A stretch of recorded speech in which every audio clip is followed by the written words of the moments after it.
측정할 수 없으면 관리할 수 없다. 미국의 작가이자 경영학자인 피터 드러커의 말입니다. 측정이 어렵다면 분석이 어려워지며 분석이 되지 않으면 비교도 개선도 관리도 어려워집니다. 다시 말해 문제가 있는 줄은 알지만 무엇이 얼마나 큰 문제가 있는지 정확히 파악하기 어려워집니다. 이로써 잘못된 판단으로 인한 잘못된 결정을 할 수 있습니다.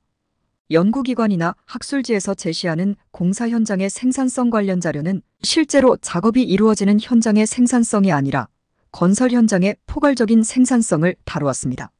사회적 요인, 정부 규제, 비용 절감, 근로 환경, 물류, 시공 방법 등과 같은 내용으로 작업 현장에서의 생산성과는 거리가 있으며 현실적이지 않고 비정량적이어서 측정이 어렵습니다.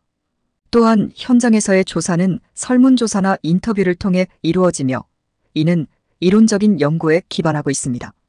실제로 매일매일 일정 기간 동안 현장을 인터뷰하는 것은 불가능합니다. 더구나 생산량의 신뢰성이 부족하여 데이터로서 적절하지 않다는 문제가 있습니다.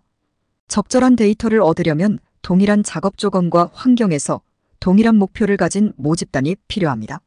적절한 크기의 모집단이 일정한 기간 동안 반복된 생산을 하게 되면 비교가 가능하게 되고 이로써 추정 가능한 데이터를 얻을 수 있습니다. 결국 건설 현장은 측정하고 비교하여 분석할 환경이 만들어지지 않습니다. 하지만 동일한 작업 조건과 환경에서 동일한 목표를 가진 적정수의 모집단이 일정 기간 작업하여 비교 분석이 가능한 때가 있었습니다.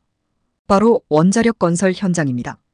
저자는 아랍에미레이트 바라카 원전 건설 현장에서 세종기업 노출 전선관 슈퍼바이저로서 2년 동안 근무하였습니다. 당시에는 400명의 작업자가 동일한 목표를 가지고 동일한 기간 동안 동일한 외부 환경 및 조건에서 생산량에 대한 포상이 이루어졌습니다. 팀별로 물량을 비교하여 정확한 데이터를 얻을 수 있었습니다. 이러한 데이터를 바탕으로 우즈베키스탄 캔 프로젝트 현장과 쿠웨이트 KLNG 프로젝트 현장에서 생산성 측정 테스트를 진행하였으며 국내 속초 LNG기지 영흥도 남동화력발전소 현장, 포천, 대우복합화력발전소 현장 등 5군데 이상의 작업장에서도 바라카 원전과 유사한 측정 결과가 나왔습니다. 또한 미국 테네시 배터리 공장 건설 현장에서도 유사한 결과가 나왔습니다. 적절한 데이터가 확보되면 공사 현장에서 생산성을 측정하고 비교하며 예측할 수 있게 됩니다.